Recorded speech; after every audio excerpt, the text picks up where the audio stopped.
Hi, I'm Thanasi Kambanis. This is Order from Ashes, Century International's podcast, and this is the third episode of our Broken Bonds season, which looks at the Egyptian Muslim Brotherhood and its existential crisis from 2013 to 2022.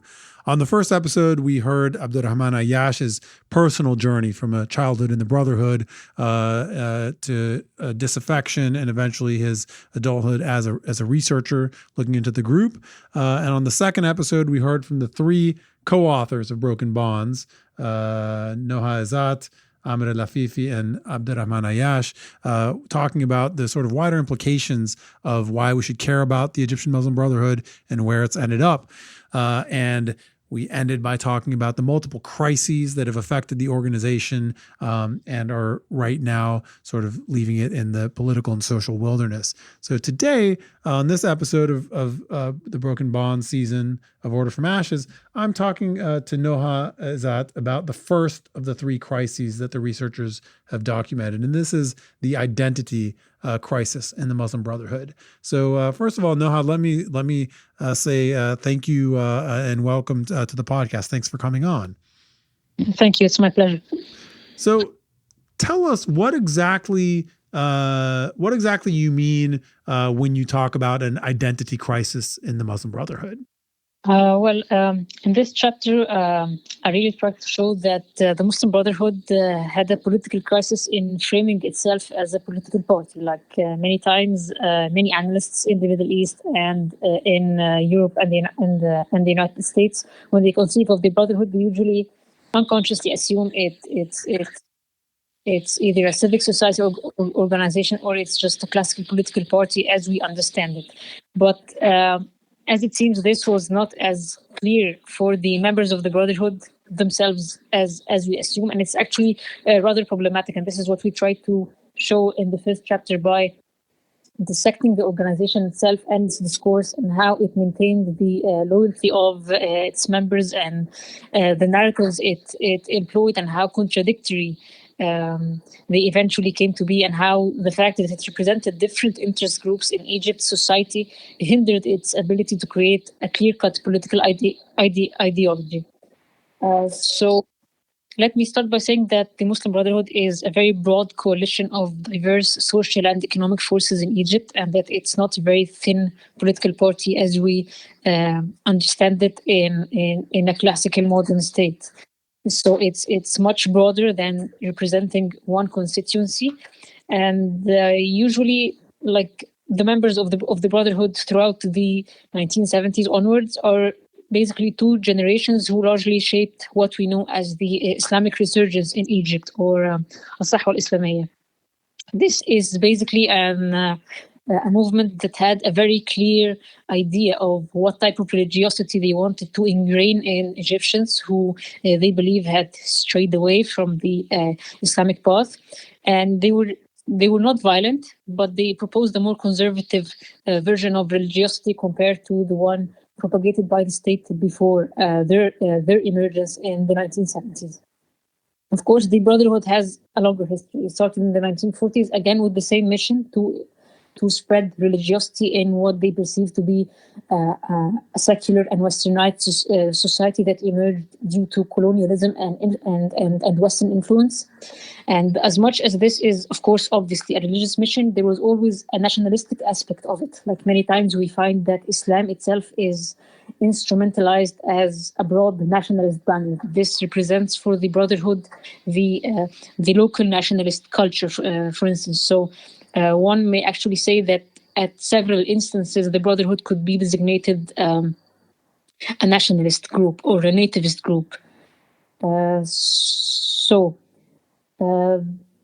This could lead us to designate the Brotherhood when it entered the political scene more as a proto-political party. Like in it contained the seeds of several political parties, and the political interests of the different segments inside the Brotherhood were many times in contradiction. So as we wrote, for example, in this chapter, there were the two main currents which were assumed to be ideologically in opposition to one another, like the reformists and the conservatives, who were basically a manifestation of a socio-economic crack in the Brotherhood between those public activists were mostly members of the middle class, and they wanted a more social democratic outlook for the Brotherhood's political project. And on the other hand, those who were more associated with capital inside the Brotherhood and the businessmen, those who had more money to be able to control the Brotherhood. And yet, of course, as businessmen, they had more neoliberal inclinations. They were more wary of state intervention.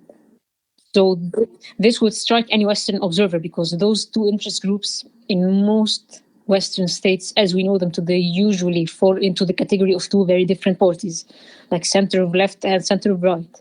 But those were members of one political movement and organization in Egypt. So this makes the Brotherhood more of a proto-party. It's a huge umbrella in a state that hasn't yet completely transformed into a modern state as we know it.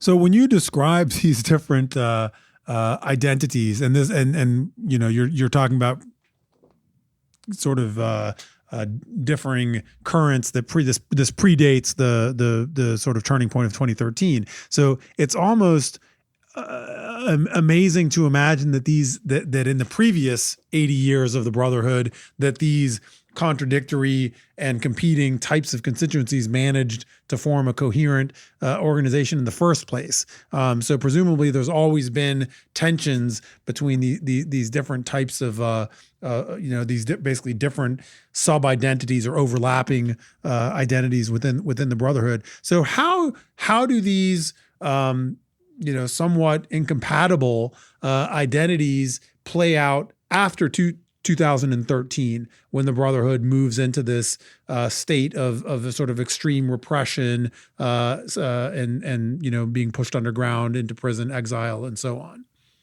Well, I think the 2011 uprising was sort of a test. It put to test the fact that the Brotherhood was not a coherent political party, and we saw that once the uprising began, cracks started to appear.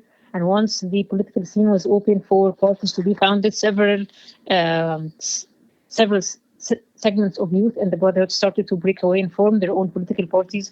So it was obvious from the beginning that the uprising is unleashing this umbrella. Like, the umbrella was basically maintained by the authoritarianism of the regime. The fact that no political organizations were allowed space in Egypt before 2011 made many people, like, there were so many contradictions and disagreements inside the Brotherhood, but for some reason it was more beneficial for them to continue to be under the umbrella, because there was no other alternative. Like in Egypt, if you were a member of an interest group before 2011, you had no other option, either to join the Brotherhood and enjoy the immense benefits that come with MB membership, or to join the National Democratic Party, which was the ruling party, which also brought about a very different set of benefits. And also the National Democratic Party itself exhibited the same trait, that it was constituted of different and contradictory interest groups. And this is why probably the Mubarak regime unraveled rather quickly. But then the military regime after 2013 managed to sort of resurrect this alliance, which constituted the Mubarak regime, although with the army at the center, not the National Democratic Party. So after 2013, after the political failure, there was also another shock in the Brotherhood. So it's not just the opening of the political scene in 2011 that suddenly presented so many opportunities for diverse interest groups to pursue their own visions and to try to craft more clear-cut ideologies, which led to the emergence of At-Tayar al-Masri, the Egyptian current party, and the breakaway of Abdelmanem Abu Futuh, who was one of the famous reformist members of the organization, who nominated himself in 2012 and then formed a political party afterwards. There was also a political party that broke away from the Brotherhood in the 1990s, and this contested elections again in 2011. So we had the emergence of distinct Islamic parties, each of them with its own orientation. One was more of a centrist party, one was more center of left, one was more center of right, alongside the political party of the organization itself, which of course benefited from the organizational power of the Brotherhood. But even this one, although it managed to contain the vast majority of MB members, its lack of a clear-cut political ideology, the weakness of the political project it proposes, and its inability to stand up to the new coalition that was forming on the other side under the supervision of the new regime. This led many to doubt the efficacy of the organization as they had known it. The organization was never really put to the political test. It only managed to win elections. But once it was in power, things didn't go according to plan. This made many people doubt the coherence of the organization.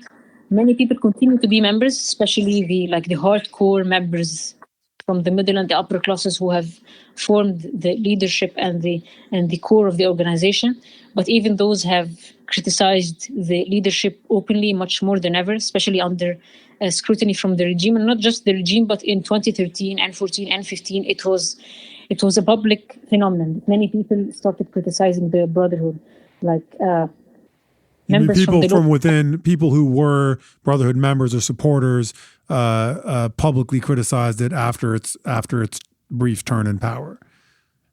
Yes, and many of those, actually, some of them were keen to remain members. They belonged to the organization. They really thought it would have been a huge loss to just leave the organization and start from scratch. And many of them, until this very moment, continue to be members, and they hope that it will change. But over the years, many of them keep leaving the organization gradually, either to at this very moment there isn't really politics in Egypt, but they usually leave the Muslim Brotherhood to do human rights activism or to just dedicate themselves to either academia or journalism. Some of them have actually completely withdrawn from the public sphere. This is just how it played out, how the umbrella unraveled. Yeah, I mean, from reading your study of the the identity question is what does it mean to be a Muslim brother, and what does the Muslim Brotherhood stand for? What is its identity as an organization? What is the core animating idea? And it seems like what you reveal is that it's a little bit hollow and tautological, right? So, part of its strength and enduring appeal has been that, like the state it opposes, it has a very opaque and almost empty definition. What does it mean to be a Muslim brother? It means to be a Muslim brother. Whenever the organization has tried to get specific, as it did, like say when it created electoral platforms, controversial ones in the 2000s, or as it did to widespread dismay when it actually controlled the apparatus of state briefly. It's done poorly once it tried to nail itself down to a long list of specifics that you have to do when you actually have power.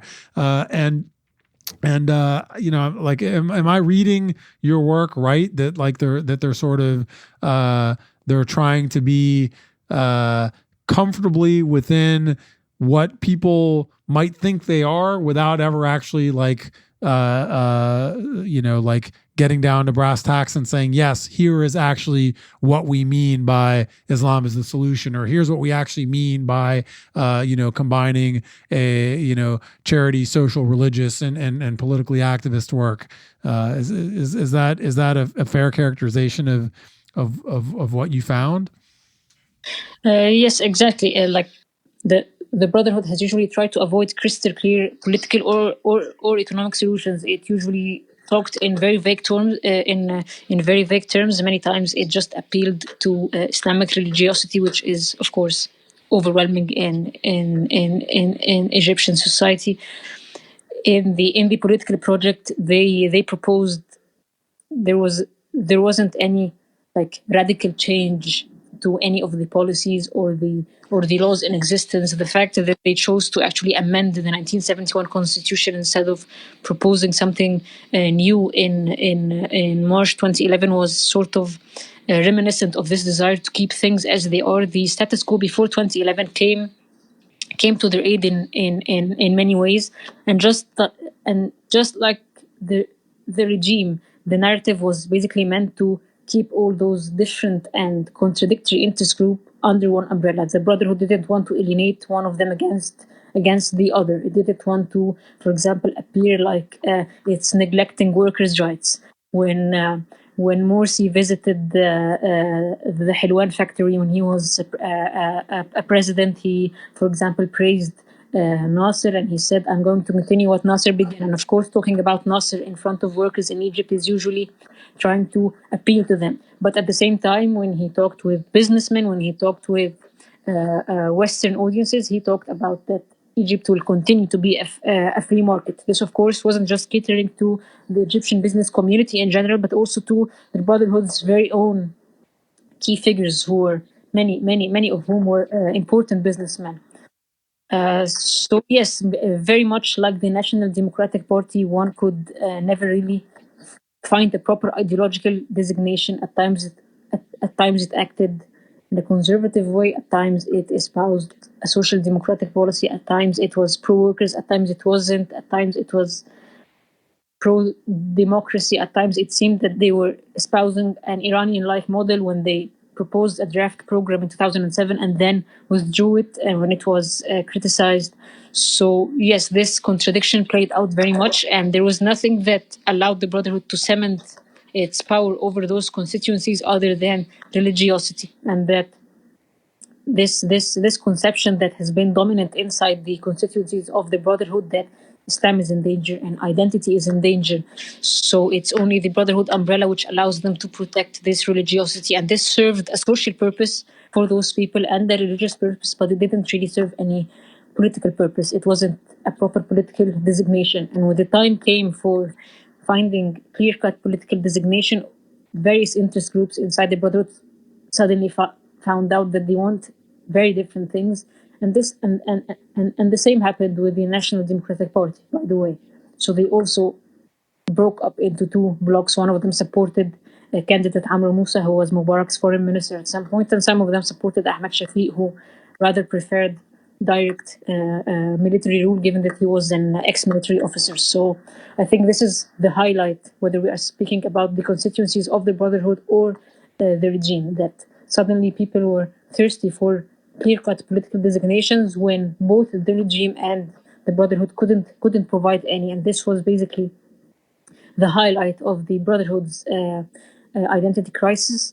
And at this very moment, it doesn't seem that the identity crisis has been resolved. Like, we've seen revisions, like the Brotherhood leadership after 2013 started drafting statements that they have made errors, that they apologize for the people for miscalculating many steps, for allowing the uprising to fail in this way, but they never really came up with a bold proposal up to this very moment. We're going to take a quick break. You're listening to Order from Ashes, the Broken Bonds series on the existential crisis of Egypt's Muslim Brotherhood from 2013 to 2022. I'm Thanassi Kambanis, and I'm talking to Noha Khaled about the identity crisis in the Brotherhood. We'll be right back. Today's world is changing faster than ever. Old rules don't apply, and the new rules haven't been written. At least not yet. I'm Rohan Advani, and I produce the Order from Ashes podcast at the Century Foundation, a leading progressive think tank that promotes peace, cooperation, and equality at home and abroad. On Order from Ashes, we try to make sense of a new international system in which America no longer dictates the global order. Join us as we talk to activists and analysts on the front lines of the most pressing issues in international policy.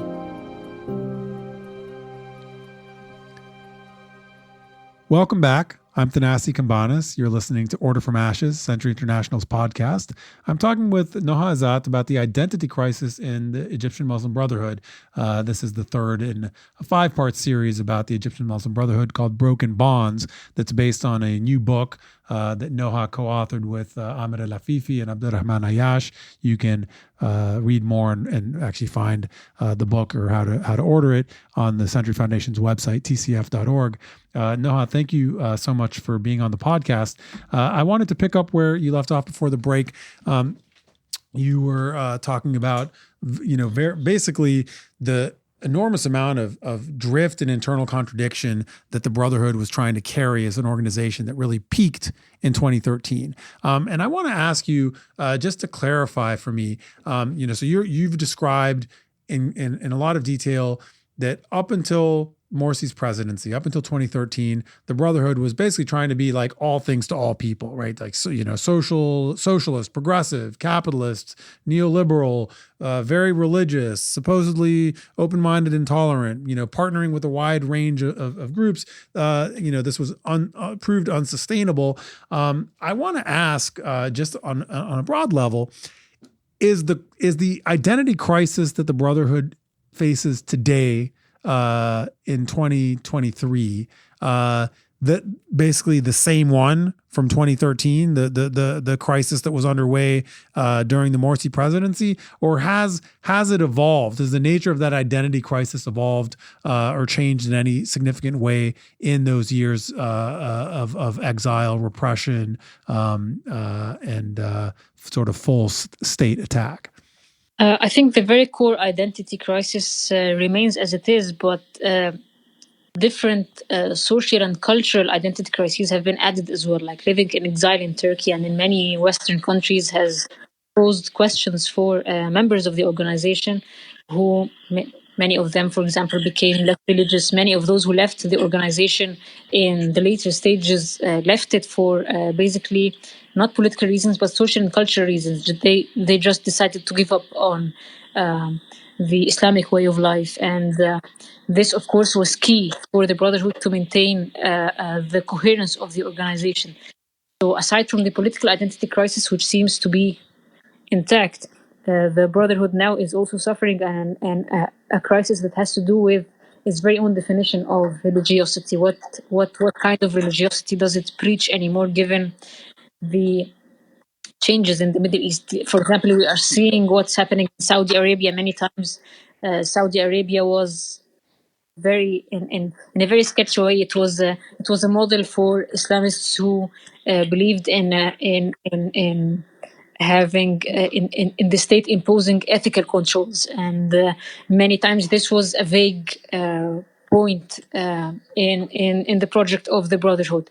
Would they or would they not force women to cover their hair? Would they or would they not have sort of a morality police? Also, what's happening in Iran? Iran was supposedly a model for much more revolutionary Islamists who were more distant from Salafism, and the historic relations between those who staged the Iranian Revolution and several Islamist thinkers in Egypt is very well known.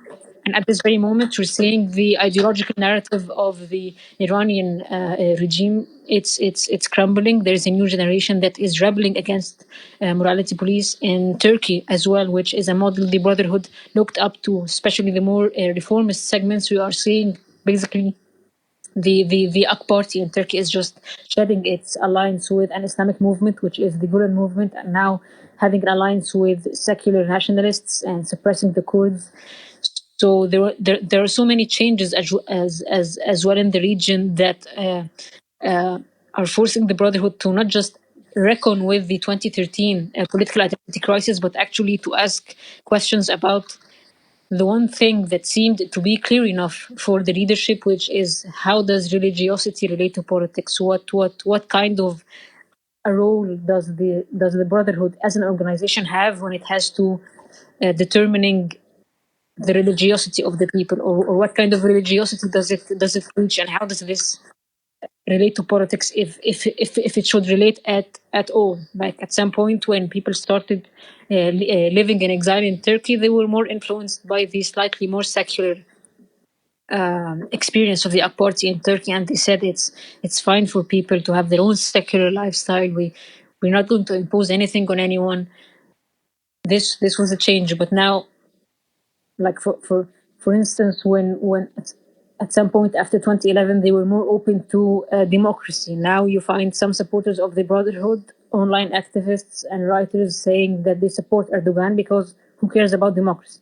So things are rather evolving in ways that have slightly changed since 2013, especially given what's going on in Turkey, Iran, and Saudi Arabia. I'm not sure if the Brotherhood is still upholding democracy as a principle seriously. It seems it's at this very moment going to benefit definitely from a democratic opening in Egypt, if it's going to be a full democratic opening.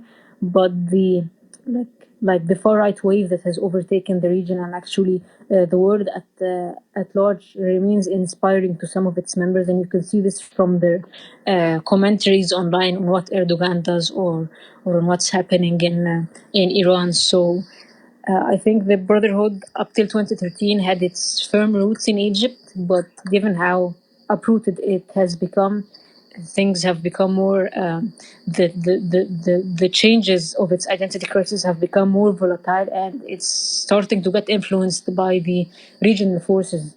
So I think it remains to be seen. It strikes me as one of the sort of powerful insights of this research of yours that in some ways what we learn is that the Brotherhood's dedication to itself as an organization has proved much more consequential than how it articulates its identity or ideology. So in other words, throughout all this whole long period where the Brotherhood has hosted this sort of incoherent panoply of competing ideologies, right? I mean, if you think to the time of Nasser, to now, in 70 years, this was an organization that at times was pro-state, and at the same time hosted some of the sort of most dynamic thinkers of like anti-state jihad. It had members who went on to pioneer Takfiri violent extremism, and members who went on to pioneer the sort of most milquetoastish status quo accommodationist approach to getting along with authoritarianism. It's had people who were, democracy curious or democracy tolerant, and people who were very much of a parcel with state authoritarianism, and just had a sort of different opinion about who should be in control of the levers of power.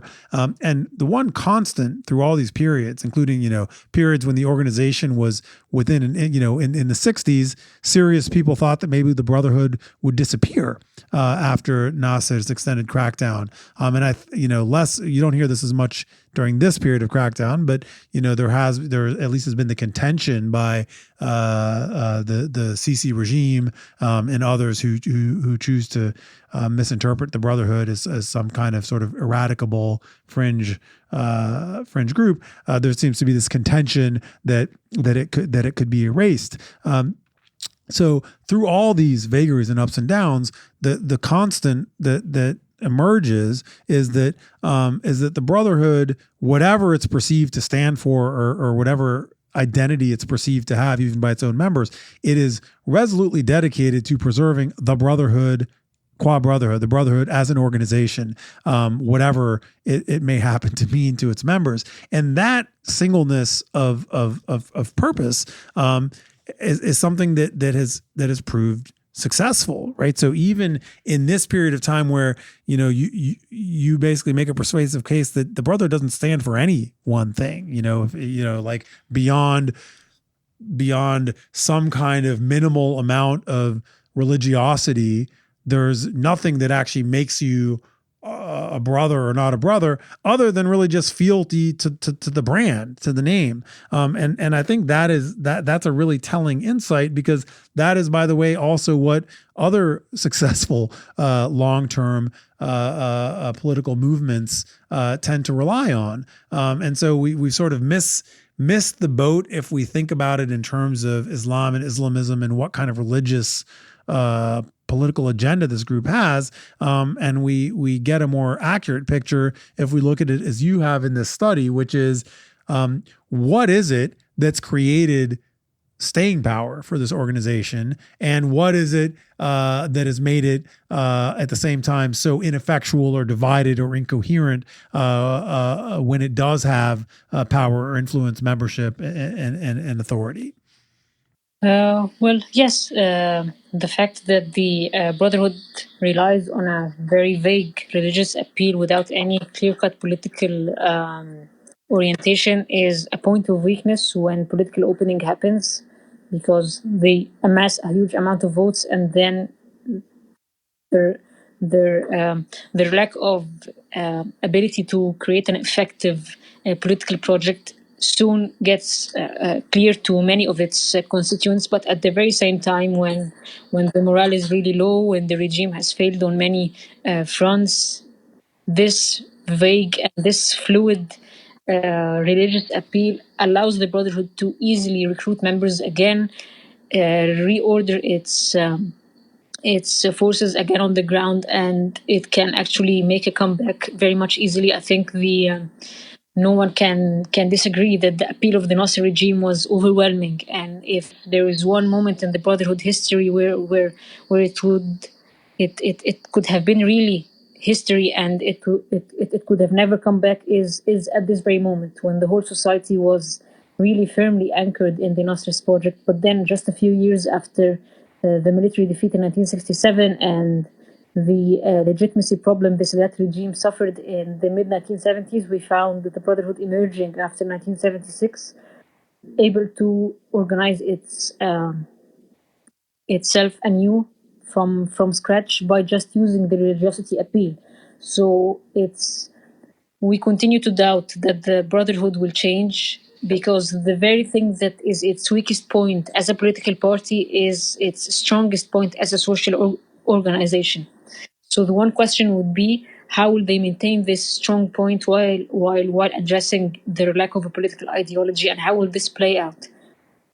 And this is the one thing that many members actually continue to talk about, that they believe the Brotherhood should be not unraveled or dismantled in a negative sense, but actually there has to be a division of labor. Like, the mother organization needs to stay away from politics and allow a political party to emerge that is genuinely at the distance from the Brotherhood and able to exercise political power. Up to this very moment, we haven't seen the Brotherhood like adopting this or declaring its desire to stay away from political office. So at this very moment, it seems the Brotherhood is largely where it was, added to the fact that it is, of course, largely weakened inside Egypt, but also added to the fact that it can easily reorganize and regroup and face the Egyptian society again with its religious banner and be able to make a comeback if there is a political opening. Whether it has learned from the post-2013 lessons or not isn't really clear as far as we are concerned in 2023. Thank you, Noha. I'm Thanasi Kambanis. You're listening to Order from Ashes, Century International's podcast. I've been talking with Noha Khaled about the identity crisis facing the Egyptian Muslim Brotherhood. And this was the third episode in a 5-part series about the Egyptian Muslim Brotherhood, Broken Bonds, the existential crisis of Egypt's Muslim Brotherhood 2013 to 2022. You can find the other episodes in this series and the book that these three researchers have put together at the Century Foundation's website, tcf.org. Noha, thank you so much for helping us better understand the crisis at the core of the identity of the Egyptian Muslim Brotherhood. Thank you, Thanasis. It was my pleasure talking to you. On the next episode of the Broken Bonds series, we'll be talking to Abdurrahman Ayyash about the legitimacy crisis that grows out of this core identity crisis that Noha just explained to us. Until next time, I'm Thanasi Kambanis. Thanks for listening.